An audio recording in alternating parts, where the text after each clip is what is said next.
Hey, everybody. Thank you so much for joining us for this new edition of Listener Stories on Freaky Friday. But we have guest stories, and today we Yay! have two amazing guests with us. We have Cassie and Danielle from National Park After Dark.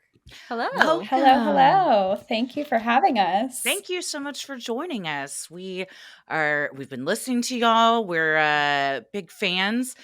For those that maybe haven't listened to y'all, can you just tell us a little bit about your show and how y'all met and got into it and everything? Of course, we'd love to. So our show, National Park After Dark, it's just what it sounds like. It's about national parks, and we dive deep into different stories, whether that be survival stories, crazy history that's happened there, true crime. If it happens in a national park, pretty much we'll talk about it. Well, we've listened to some recent episodes. The Third Man Factor was so gripping, and it's very much the type of story we like. Because, well, Christy, you all should know, is I don't know what is Mount about Everest. to come out of her mouth. Okay, Mount She's Everest. a Mount Everest enthusiast. She loves to read Not about it. just Mount Everest, pretty much all Climbing, mountains. yeah. I want to clarify. I do not climb mountains. I enjoy watching documentaries about them. Yes. And that is where it ends. And reading about all the heinous, horrible stuff that happens on them. Or the good thing that happens, like the Third Man Factor. Yes. Yes, I loved that. I stumbled upon that story. I saw the book and I was like, oh, what's this? And every time I would say a lot of the times when people ask, where do you come up with your stories? It's like we see a subject or an event that happened and we're like, is there a national park tie-in here? Right. And 9 times out of 10, there is. Wow. So we hit the jackpot with that. But the Third Man Factor was a cool one to do. It was a little different than our normal stories because it was more of like a phenomenon. Mhm. But a lot of people really enjoyed it. That's Definitely. awesome. Oh, yeah. And you like you said, if there's a tie-in, you'll find it. Because we also listened to your Hot Springs, Arkansas. It's right here. They're neighbors to us here in Texas. So with all the Al Capone and the organized crime connection, like I had no idea about any of that. I just thought it was like a fun little oasis that like my friends' parents used to go like weekend at. I didn't know there was like full-ass crime rings going on. Oh, yeah. Hot Springs had some fun stuff going on there for a long time. It was hot. Right? Yeah. It was a hot spot for crime. Like Al Capone's room, like looking over onto everybody. I was like, this is like the Vegas of the South. Like I had no idea. I thought that was Kentucky. I That's thought what they that was like to call Lexington. it. The Vegas It of really the South. was. Hot Springs, Arkansas. Who knew? was. Who knew? Well, that's the amazing part about like y'all show, because you said you track down those stories and find that connection. Were y'all both outdoor enthusiasts before you started the show? Is that kind of how your friendship blossomed, or Yeah. what For kinda made you sure. go that direction?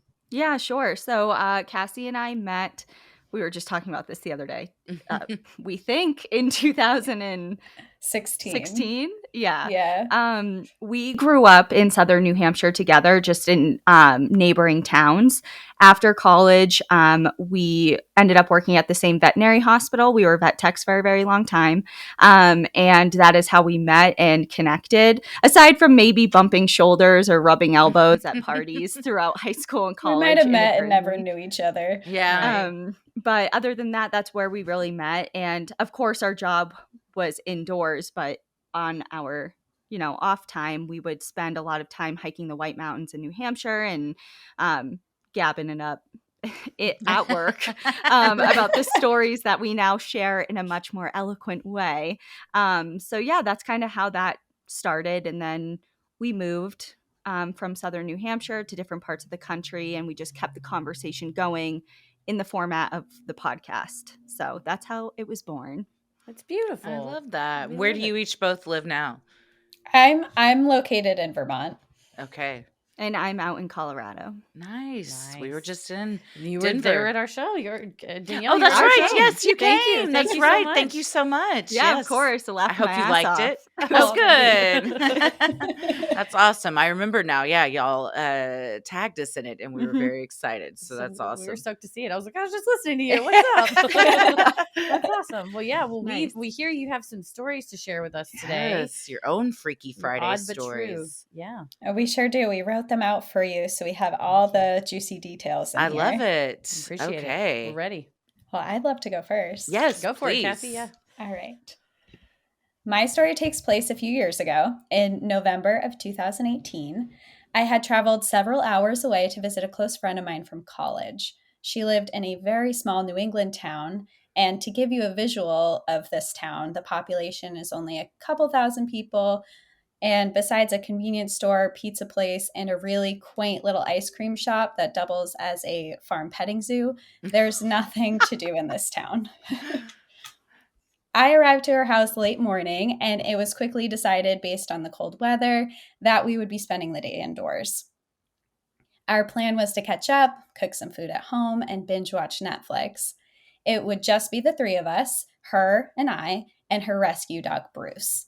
Bruce ends up being a crucial part of this story.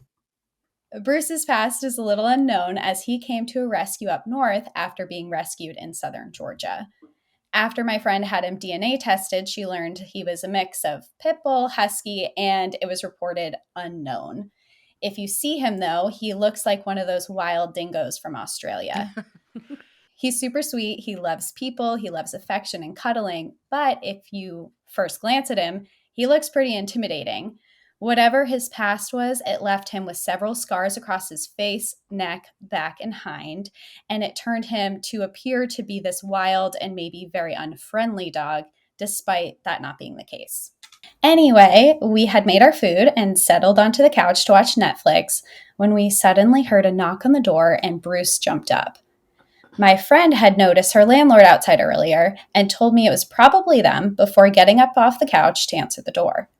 I stayed in the living room, but from where I was sitting, I could see the door. When she opened it, I saw a man about our age, probably late 20s, who looked a little scruffy and maybe even a little dirty. But I had never seen her landlord before, so I didn't immediately think anything of it. Then I heard him ask my friend if he could come inside and use her phone. As he asked, all of Bruce's hackles stood up on his back and he began to growl. Immediately, I realized this probably was not her landlord. I was standing up now, but by the way her house is shaped, even though I could get a better glimpse of him, it was unlikely that he was able to see me from where I was standing. He was scrawny, reddish hair, a scraggly beard, and he looked as though he might have a problem with drugs. It was obvious here that something just was not right. I heard my friend say, "No, you can't come in. Sorry, my dog's not friendly." And in that same moment, this strange guy in the door took a step towards her. At the same time he took a step forward, Bruce lunged at the man, stopping right before him and snapping in the air at him. My friend grabbed his collar and slammed the door and locked it. Even after the door was shut, Bruce was still on edge. He began circling the house with all of his hackles up, occasionally growling and looking out the windows. My friend then grabbed her phone and took a video of him pacing outside the house. And as she's taking the video, he appeared to reach into his back pocket and pull out his cell phone. As soon as he did that, we called the police. She relayed to them exactly what happened, and when she got off the phone, she explained to me that the dispatcher said that they would be there soon. All of us were pretty shook up at that point. We waited for the police to show up, but by the time they arrived, it was almost 2 hours later. We spoke to them for about half an hour, detailing everything that happened. My friend showed the police footage she had captured of this strange man, but the quality wasn't great and you couldn't see any identifying features on this person. Police promised to survey the area every day in search of him after that, and I was no longer there, but my friend says that that never happened. That day, Bruce ended up getting like 1,000 treats and showered in love and telling him he was a good boy because we didn't know what could have happened if he had gotten inside. But this story doesn't end here. 1 week later, my friend saw him again in the headlines of every local news network. This man had gone to the Walmart only a few towns away with a loaded rifle. People who were there called the police, and when SWAT showed up, they evacuated the area. This guy shot at police before returning into the woods behind the Walmart. They ended up being in a 24-hour standoff before he was eventually captured.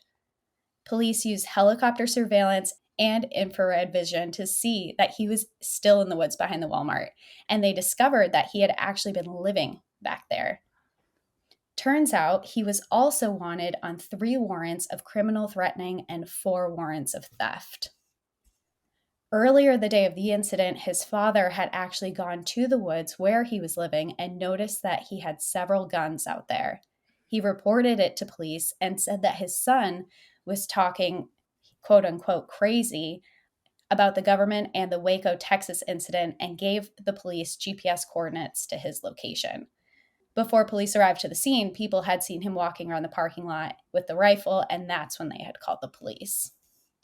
So I don't know what he was planning to do that day when he showed up at my friend's house, but thankfully we weren't hurt and no one in the Walmart incident was hurt either. And I have no idea what he's doing today, but I really hope he's received the help that he clearly needs. Most definitely. What a Whoa. You're Yeah. right. Bruce was an integral part of that. He sure was. Dogs know things that we don't. Right. They, there's They're some like- kind of energy or weird. Well, they say that like when humans are about to do something nefarious, we give off a pheromone, and that's kind of like why our guts tell us like, hey, I shouldn't get on the elevator with this guy or whatever. So if dogs can pick up on something that we can't even pick up on. Right. And something so out of character. I mean, Bruce is a Yeah. very sweet dog, and to react that way, I've walked in the house 100 times, and even the first time I met him, he didn't growl at me. You know, Yeah, so right. for someone to walk in front of the door and knock on it and just say, "Hey, can I come in?" and for him to react like that. Yeah. Behaviorally, yeah, that tells you something when like you just rang the doorbell and Buffy just stands there and looks because she knows it's Christy. But I had a guy kind of do that like where he was getting up from a park bench and Buffy bared her teeth, and she's a sweet little rescue dog. And when she did that, I was like, oh, because you're just like, she would never do that. So she senses something. I'm texting or whatever. So man, that is, oh, Bruce saved the day, sweet baby. Sure It- did. Yes. Man, Very you're right. glad y'all were okay. And that the Walmart incident didn't. And worse, Yeah. much worse, especially here the dad calls it in. But if someone starts mentioning Waco and things like that, I think that you're right. They need to find mental health treatment and help for what's going on, because it sounded like he was struggling for days. Yeah. Yeah. And whatever was going on with him, he was clearly going to be dangerous for other people. So I hope that whatever was happening, that he has gotten that help, because it's better for him and it's better for everyone else who's going to be around him. Makes you a danger to yourself as well, just because you have a gun and the police are there or whatever, and he's not intending to do any of that. He just needs treatment and help. You're right. What year did you say it was? 2018. 2018. Wow.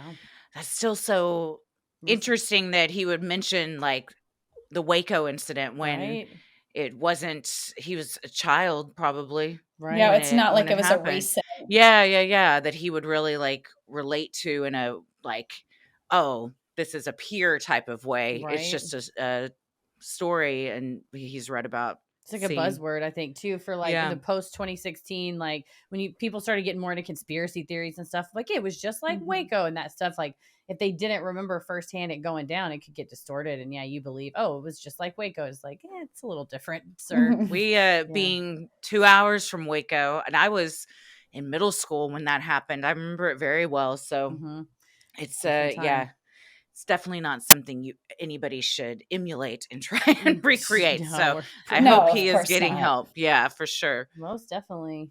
Well, thank you Thank you so much for Cassie. sharing that. Yes. Close call. Well, Danielle, you have a story for us as well?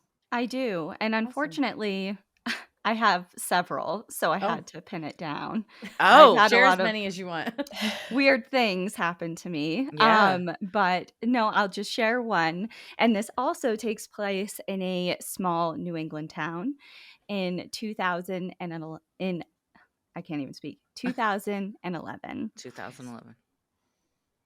It was Keene, New Hampshire, and it was my junior year of college, and I was sharing an apartment off campus with 2 other roommates.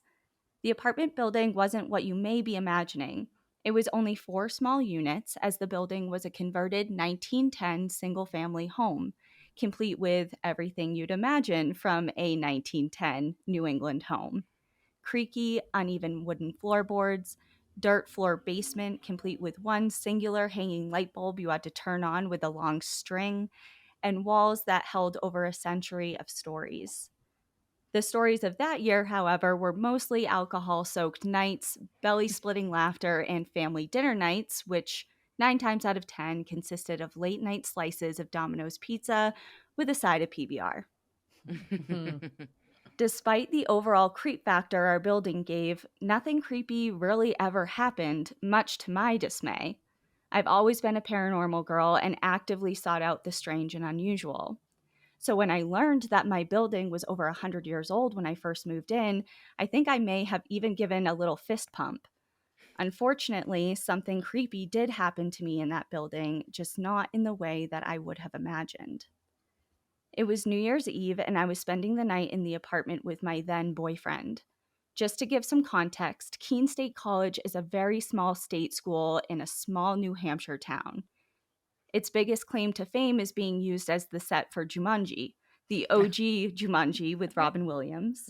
Nice. And it's picturesque, old-timey New England walkable downtown that makes the town just feel small, safe, and homey. The college students bring Keene State to life, and during breaks, the area of that town that houses the college becomes pretty much a ghost town. New Year's Eve was no different, and it was in the middle of winter break, so the vast majority of the college students went home to spend time with family, including my 2 roommates and everyone else in my building. But not me. I had a job in town and stayed. Before the evening's festivities, I had driven up north to pick up my boyfriend for a few days. We returned just in time to walk downtown to have dinner and ring in the new year at the nearest bar. We stumbled home around 2 a.m. and went to bed. Sometime around 3 a.m., I woke up to the sensation of touch. I was in the in-between, that neither here nor there feeling. Pile on a still, slightly buzzed feeling, and you can imagine the sort of daze that I was in. I was awake, but my eyes hadn't caught up yet, and were still sleepily shut. I instantly recognized the touch as a light stroking above my knees, between my legs, and steadily working their way up. I was laying on my side, wearing only an oversized t-shirt, and my first thoughts immediately, and angrily, went to my boyfriend. Seriously, I'm dead asleep, and this is how you're going to make a move on me? I'm a notoriously angry sleeper, and anyone who knows me knows to tread very lightly when it comes to pulling me away from sleep. Something that my boyfriend knew very well, and that should have been my first red flag. I didn't open my eyes or react, hoping my lack of reaction would send the message loud and clear. It's not going to happen. But it continued, and it was getting more aggressive. I felt the rage building in my chest, and I was conjuring up a sassy comment to snap in his direction when I realized something odd. That touch did not feel like the one that I had become familiar with. It was artificial and cold. It felt slippery, like the feeling of a doctor with a latex glove on. I slowly opened my eyes, and to my horror, awoke to the sight of my boyfriend's back, facing away from me. He was sound asleep, and I remember seeing the edge of his ribcage rise and fall with his steady breaths. He wasn't touching me, which meant, who was? In a state of shock, still lying on my right side, I slowly turned my head over my left shoulder to see a tall, dark outline of a man. He was wearing a hat, and a bandana was wrapped around his face, revealing only his eyes. Most of his details were concealed by the inky blackness of the night, but the silver streams of moonlight that spilled in through my window illuminated the side of his face. He straightened up, removed his hand from my body, and we locked eyes. We were both silent, suspended in a moment of time. After what felt like an eternity, he raised his gloved hand to his bandana-covered lips and gave the universal shh symbol. They say your body's natural reaction to danger is the fight, flight, or freeze response. Your heart rate increases, your pain perception drops, and your hearing sharpens. And I can firmly say that all of those things are true. He backed away slowly, never breaking my gaze or turning around as he retreated toward my open bedroom door. He paused for a moment in the threshold before gingerly closing it, unable to latch it completely due to the off-kilter frame. Now, I am an Italian, fiery Sagittarius born and raised in New England girl. In other words, I am never one for not having something to say. But that was the first time in my entire life I could not speak. When I gathered myself, I shook my boyfriend awake, and the entire story poured out in a panic, fragmented pieces. I'm sure all he heard was a man here touching me, and that was enough. He rushed out of bed before I could finish and ran out of the bedroom to investigate. I did my best to follow him, regaining the feeling in my body and stumbling to find my footing like a baby gazelle. To our surprise, nothing was out of place. My roommate's belongings were everywhere. MacBooks were on the counter, the TV was untouched, not a thing was out of place or disturbed.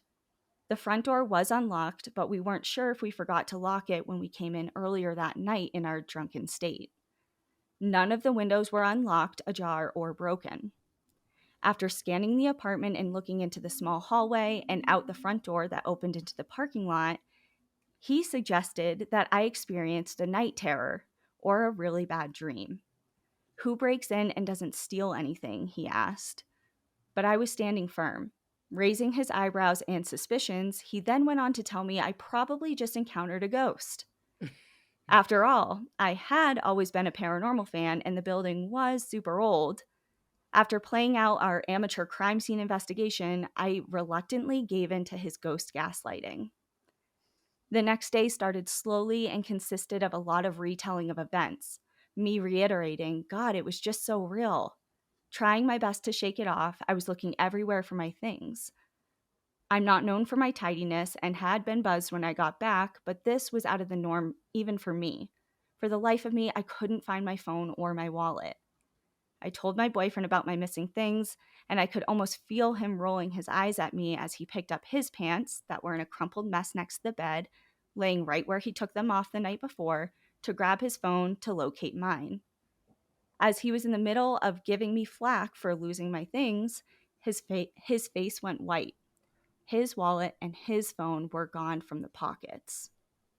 Someone had been in the apartment the night before, and commenced the joint freakout. Not only did I get sexually assaulted, this person knew where I lived, knew my home address and all of my personal details from my IDs, and now had full access to my phone. After the dust settled, I came up with a theory. Starting 2 to 3 months before, there was a major construction event going on, building a massive new off-campus apartment building set to open the following year. Construction had been going on day in and day out for months, long enough for someone to pay close attention to the activity of our building, long enough for someone to know when everyone in the building was gone. As I mentioned earlier, I had picked up my boyfriend earlier that day, meaning to whoever was monitoring the parking lot, it looked like I was alone, as my car was the only one there. With a sinking pit in my stomach, it all clicked into place. Someone had been watching me for who knows how long. As scary as it was, I've thought about how much worse it could have been and probably would have been if I truly was alone that night. And to top it all off, about 3 months later, I got a call from our campus safety office. Apparently, I had dropped my college ID, the one that had an image of my face, my full name, and the one that could be scanned to unlock all the campus buildings. Again, I'm bad at losing track of things, and it's not out of my wheelhouse, so I thanked the voice on the other end of the phone and made my way to the office to pick it up. When the woman behind the desk handed it to me, I felt that freeze again. It was my old ID, the one that was tucked safely away in my wallet that was taken from my bedside on New Year's Eve. The woman informed me it was returned anonymously. To say my head was on a swivel the rest of that year would have been an understatement, and thankfully nothing else happened, and I can't tell you how happy I was for that last day of classes. I don't think I've ever packed my bags faster. Wow. Ooh. Oh. Wow. Well, first, so very sorry that happened to you. Right? The whole time was like, okay, this is a paranormal story.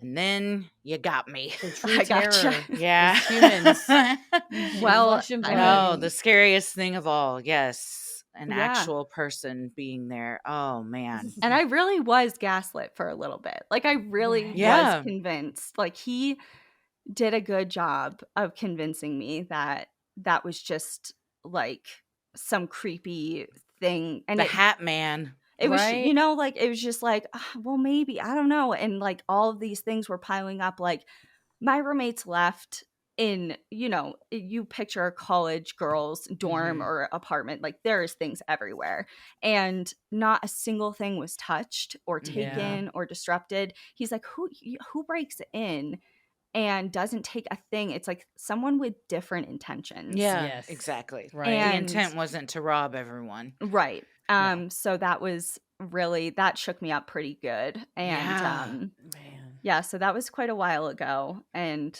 yeah, like I said, I've had other things happen to me that have been along the same lines, but that was definitely the scariest. Definitely. It's stomach drop. Yeah. And And they closest call.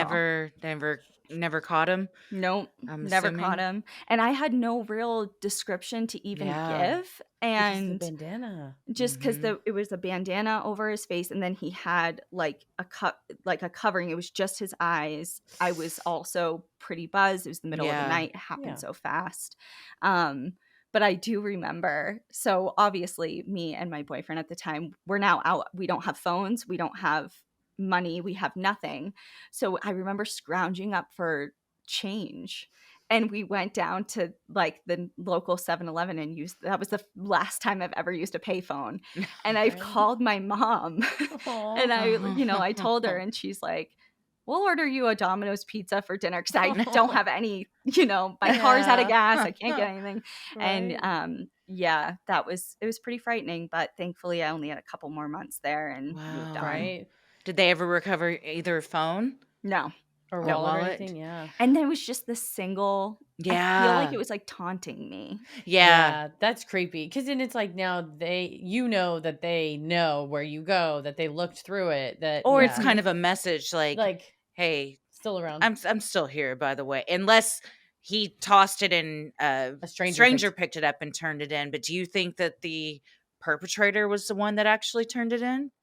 That's my gut instinct, just Mm. because, I've gone over this a lot of times in my Yeah. head, and I've considered, he just, when people get something, they rummage through it and toss it. It Mhm. was the only thing that was recovered, and it was months later, and it was Mhm. specifically turned in anonymously to Mhm. my campus security office. I just feel Mhm. like there was, I want to mess with you Yeah. aspect to that. Yeah. One last, something. But I haven't forgot. Yeah. Oh, And I have man. access to your school campus. Yeah. Mhm. Yeah. Is the I did look message through I this. Yeah, definitely. Yeah, and it really robs you of your final days. Like you said, you're like, I was Yeah. counting down the days. I couldn't wait to leave. I just wanted to get out of there. And that's what Mhm. we talk about. Any of these crimes, there's always the primary harm that happens, whether it's a terrorist attack, a mass shooting, an incident like this, an intimate, you're in your own home assault. There's that primary incident, right, that leaves you feeling nervous in your house. But then the ripple effects of like, oh, well, now I don't have food and it's going to horribly inconvenience me to do this. And also, I just don't want to be here anymore. In my senior Mhm. year, which like we all say that in our final days of college, like, I can't wait to get out of here. But there's like a loving nostalgia about it too, of Mhm. like, oh, these are our last days. And to rob you of that, that just compounds the insult that they already did. Mhm. Yep. I I'm so definitely sorry. was like, thanks, Keen, for the memories. but Yeah. Right. Nice Gotta knowing ya. go. Did your then boyfriend apologize? Yeah, he sure did. Okay, I mean, good. we're not together for a multitude of reasons. But yeah, it didn't last long after that incident. Yeah. But that was I was like, you're not gonna believe me? Like, really? Right. It was kind of like this traumatizing thing just happened to me, and you just want to go about your day and like brush me off without Yeah. considering it. But I am kind of glad that, I mean, I'm not glad that his stuff was taken too, but it was kind of the final nail in the coffin of like, Yeah. okay, this is real. It made him believe it, yeah, Mhm. because something had actually happened to Something him happened, and Right, inconvenienced It has to be him. about you, sir. Now that you're inconvenienced, suddenly let's call the police. Do you think that he did stop because he saw your boyfriend in the bed? Yeah, and well, that's the why I picked this one. For obviously it's messed up, very Yeah, freaky. very freaky, But yes. also because of that, that's the one thing that has stuck in my mind after all of these years, over a decade later, is if he was not there, that like he already had the balls to go that far when there was Mhm. another person present.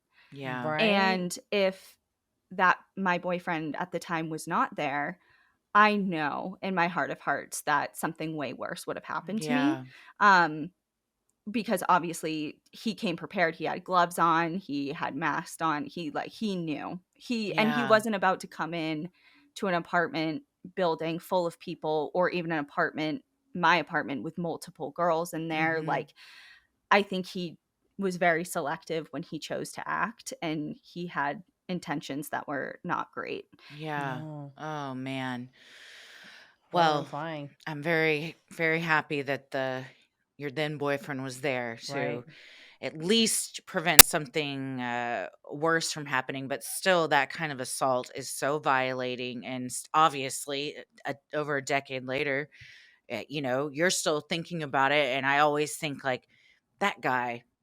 He hasn't spent the last decade thinking Right. about what he did. But again, that residual ripple effect of like, this is life changing. Mhm. I mean, it's not like it's just a blip on the radar that you then forget about. Like, it can change your perception of everything and your Right.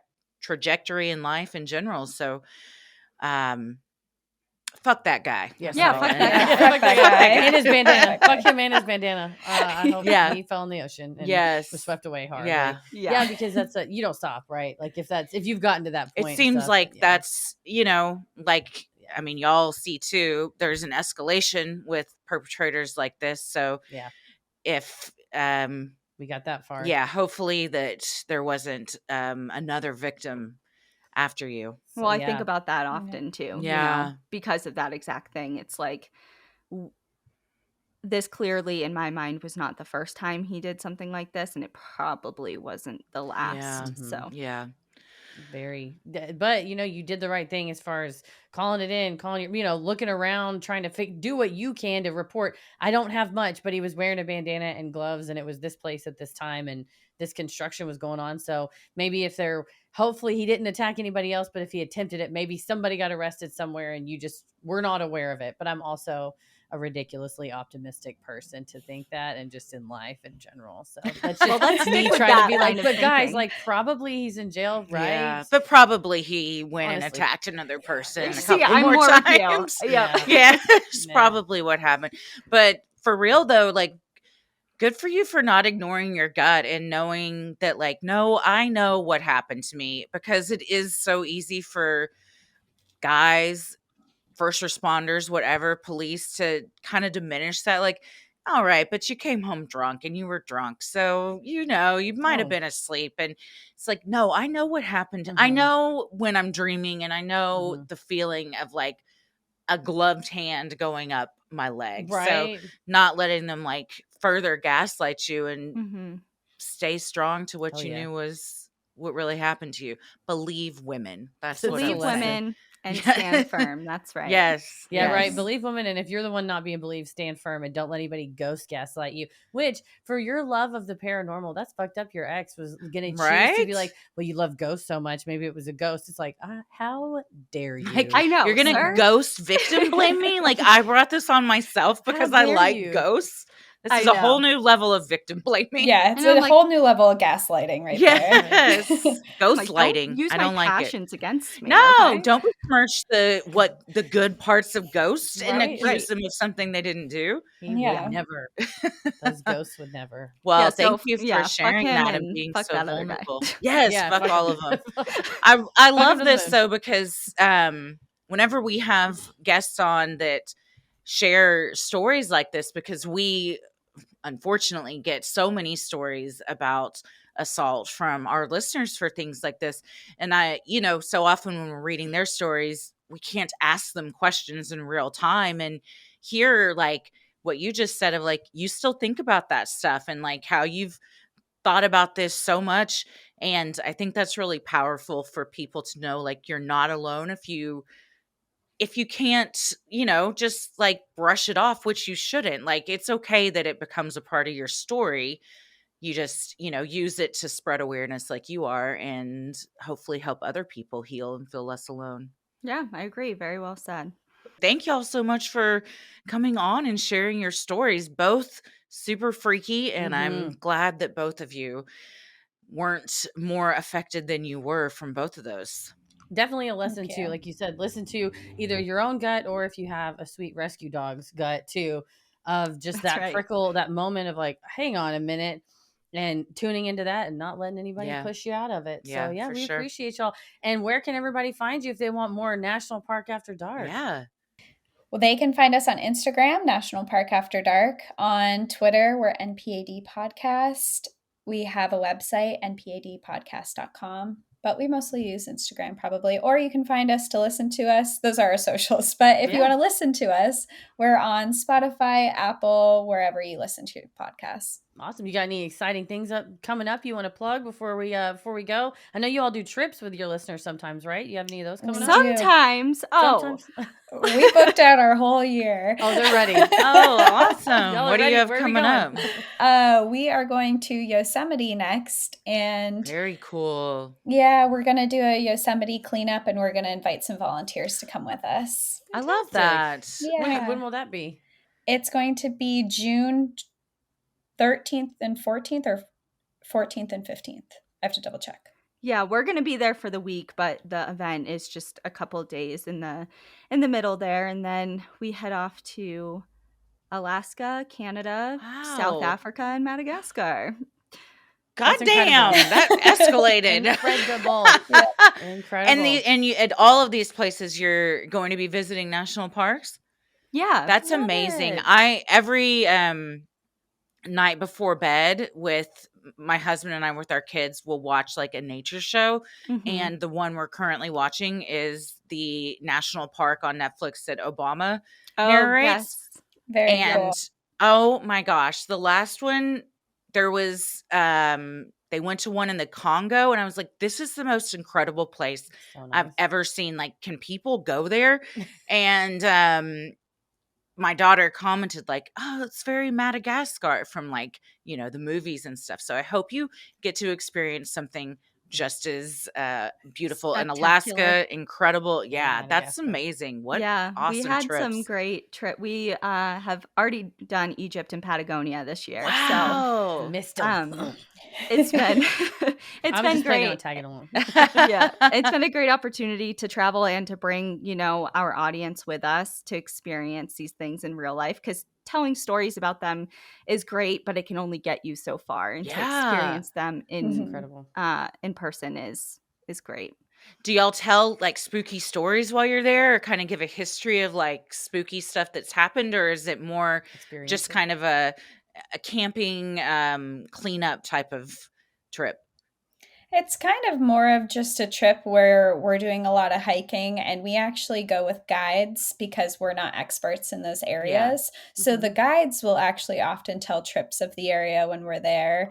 And Alaska is the first trip that we're doing where we're actually sitting around a campfire at night. So we might be able to switch it up a little bit and do some campfire stories when we go out there. But for the most part, we've been staying in hotels, but now we're going to start doing some camping trips this summer. I love that. Excellent. We love it. Well, we'll make sure we're going to keep an eye on your Instagram to see where all y'all are at. I want to go to South Africa. Right? Maybe all we'll those tag places, really, you listed. See you That's there. amazing. Right? I love that. Well, thank you so much, Cassie and Danielle. Y'all have been a joy to talk to, and catch them on National Park After Dark, wherever you get your podcast, and also go on some baller trip with them and tell spooky ghost stories while also enjoying like some of the most beautiful places in the world. What a job you two have. That's amazing. Thank you. Well, thank you so much. It was so much fun talking to y'all. Thank you guys. Yeah, thank you for having us. It's been awesome.